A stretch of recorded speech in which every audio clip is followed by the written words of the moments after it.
This was requested by audience member. I'm going to talk about repeat patterns, why it happens, and how to transform it. Well, I'm sure most of you have experienced wanting to have it, desiring it, all of a sudden you get it. Then it's time to perform or time to do the job, sports, whatever it be, creative opportunity. Then you mess up. You just mess up like you've never messed up before. You're so good at what you do. You're so skilled or talented at the job or the opportunity, creative opportunity or the sports event. And you've never even messed up like that ever before. Like you totally failed. It's a bit traumatizing after that event. But why did that happen? Self-sabotage. So we have concepts of ourselves, our self-image. And so how we see ourselves every day and even internally, there's two different versions of us, I'll say. One is in our subconscious mind and one is in our conscious mind.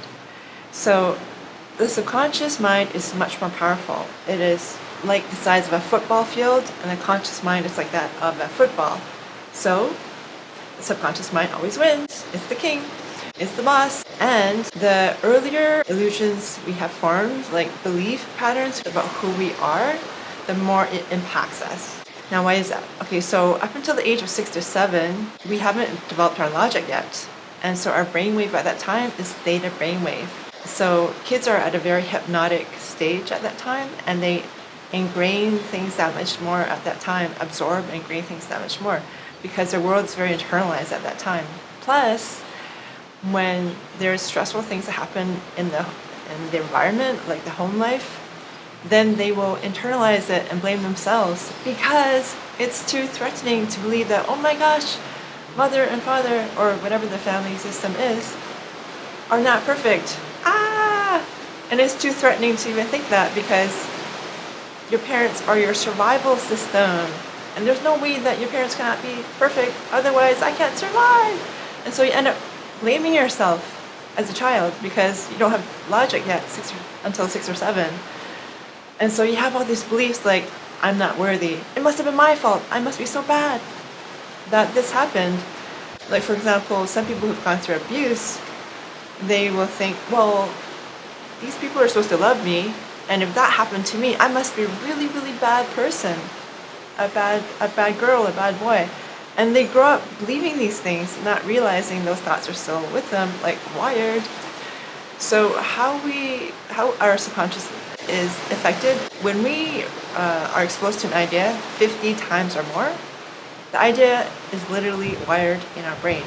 The other way it can affect us is subliminally, or actually there's a few ways. So one way is through symbols or logos. When you see a symbol, it goes to subconscious in 3 seconds. And so that's what logos do. Originally, logos, when graphic designers were not a dime a dozen, like when computers were more expensive, graphic design was harder to access, of better quality than now, because now that anybody can be a graphic designer, the quality is not the same. People don't have the formal education necessarily. So symbols, it reaches the subconscious in 3 seconds, and subliminal messages as well will reach the subconscious in 3 seconds. So those are ways that the subconscious are affected. So, and then there's other beliefs that people have, like I'm not good enough, I'm not worthy, I'm not lovable. That one's a big one. Or abundance, I don't deserve abundance, I don't deserve love, I don't deserve success, I'm afraid of success, fear of success, fear of jealousy. Those are some beliefs that people have too, many people.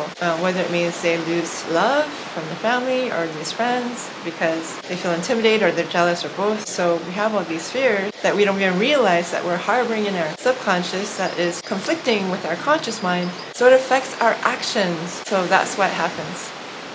Now, with all the negative thought patterns that we all have them. The more we ignore them and counter them with positive thoughts, then the less they affect us. But we have to do it consistently over and over again. Now, if you want to do it faster, there are other ways to do it. Self-love is the antidote, number 1. Now, how do we get to self-love? With aligning our subconscious thoughts with our conscious thoughts. Even the things we say that counteract our negative thoughts will affect that. For example, if you believe that you're unlovable, and yet people are telling you that you're lovable, and then you want to believe them, but then you're doubting them. You're kind of wondering, well, is that true? Is it not true? No, it's not true. So then the stress comes up because it's almost like there's a fight for survival with your original self. Well, or your false self, I mean. Your original self is all love and deserves everything. You're pure just by being, you deserve everything just by being you. But our false self, which is the illusions of the lies that we've developed as we've grown up, that part of you doesn't want to die, so to speak, and will fight for its survival. And so when you say positive thoughts to yourself, a part of you will think, it's BS, it's not true. And so instead of just saying affirmations, you can address it in a way where you are acknowledging your past behavior as well as your preferred behavior, right? And so not only do you counter the negative thoughts, but then you're mentioning that your past behavior, you're okay with it and that you embrace it. And now you're ready for change. So that's a good way of creating self-love, because self-love makes your path much easier because you're embracing all parts of you. In order to move forward really well, you need to learn how to embrace every single aspect of who you are and love every single aspect of who you are. And that's how you're able to support yourself with change. Whenever we make a major change, we need support. And usually if it's, depending on what degree it is, if it's really extreme, it helps to have somebody to support you. If you don't need, if it's not extreme, then you want to do it yourself, then one way to do it is to make sure that you support yourself, be your own best friend as much as possible. And when I say be your own best friend, you would have compassion for your best friend. You would be gentler on your best friend. You would never be that hard on your best friend, right? I mean, we talk to ourselves in really bad ways, like, oh, you're so stupid, you're an idiot, or how could you have done that, things like that. So you're just creating a hole in your own boat. Why would you do that? You wouldn't do that to your friend.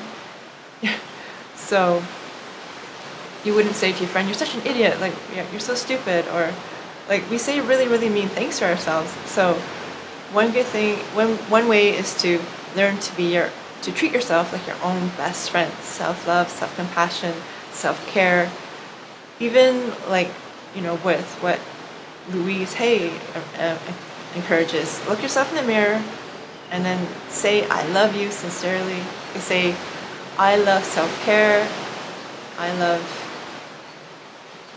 love receiving good things.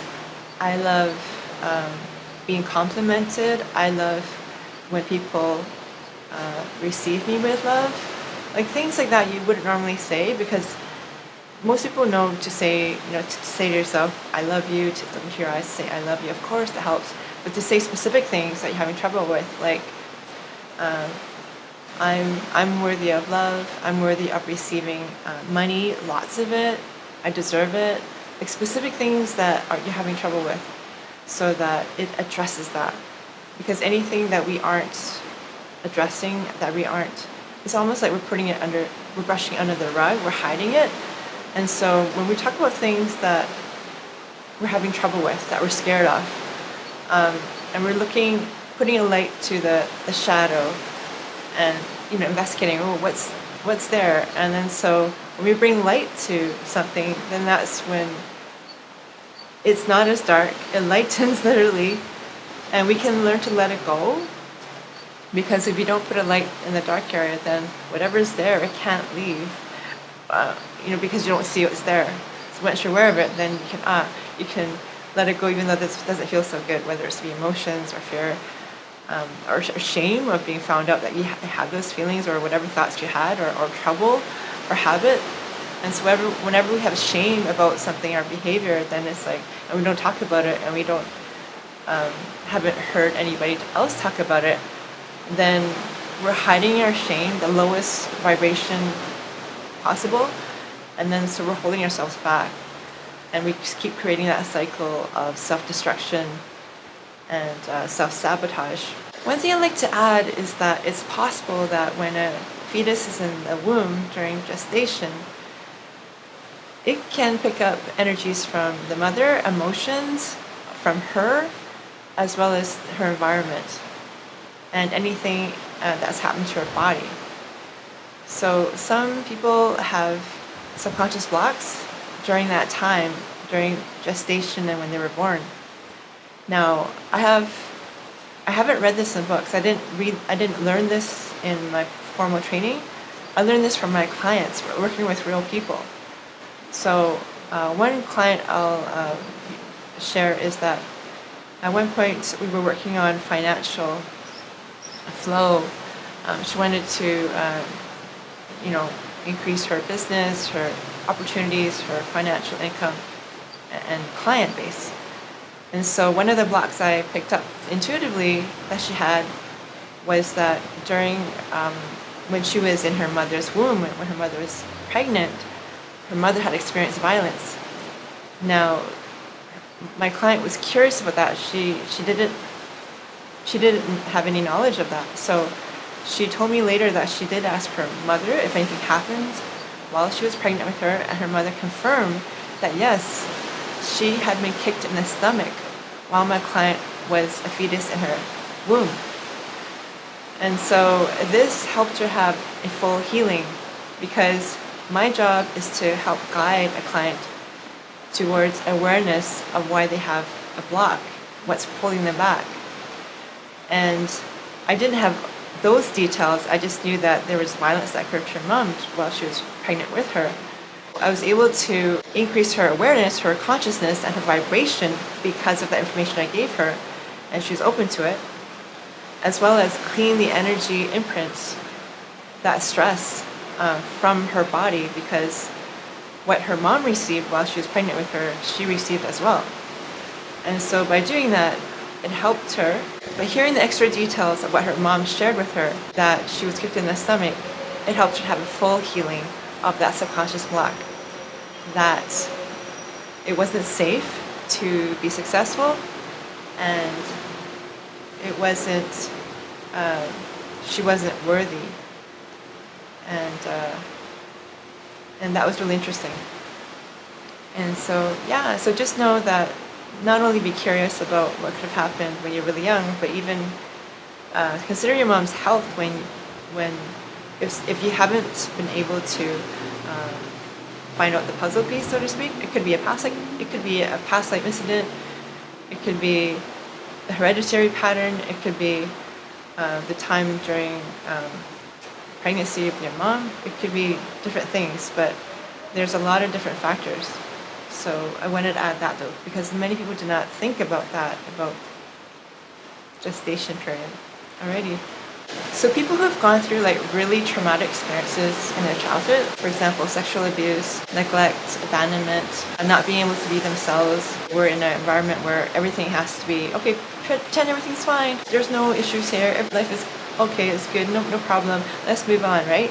So nothing is dealt with, people just move on, and they have all these unresolved stressful emotions that are actually stored in their body. It doesn't go away. Just because you move on, it doesn't go away if you haven't expressed the highly charged emotions from stressful incidences. So if a person was ignored or neglected, the child can feel traumatized because they don't feel acknowledged, they don't feel like they matter, they don't feel like what they say is any important, they don't feel important. It's possible, depending on the situation or the person and how they perceive it. One of my recent clients, intuitively I received a message that one of her blocks is that after she broke up with a long-term boyfriend, before she was with this boyfriend, she had a very, very stressful life, and she wasn't able to be herself.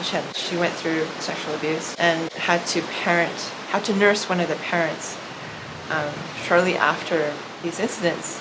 And so not only was she violated, but she had to take care of this person shortly after while she was very young as well. So very confusing. And then when she ended the relationship because she realized it wasn't good for her, which is a good thing, but she had a subconscious thought like, what am I going to do without the chaos? And so some of you who have gone through very traumatic family upbringings and experiences, then you would be able to relate to that. And so when people do repeat patterns and loops, that is connected to that, because people are so used to like having stress, like, oh no, oh shoot, oh no, like all this anxiety and adrenaline, that if they don't have it, they don't even know quite how to function. And so when they have this stress, it's like it feels normal, and that's why they keep repeating the patterns. But once they're aware of it, it helps. Once they're aware that, okay, like, do I do I get really stressed from doing this? And is this something my body wants to keep doing?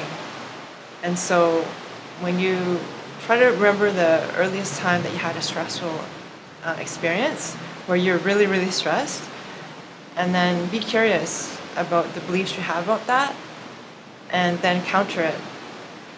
And instead of saying, like, say you felt something's wrong with me, come across that a lot with my clients, and unworthy, right? So let's go with something's wrong with me, I'm unworthy. So you can counter it with, yeah, I deserve unconditional love, compassion, and acceptance. So you could say, I deserve unconditional love, acceptance, and respect.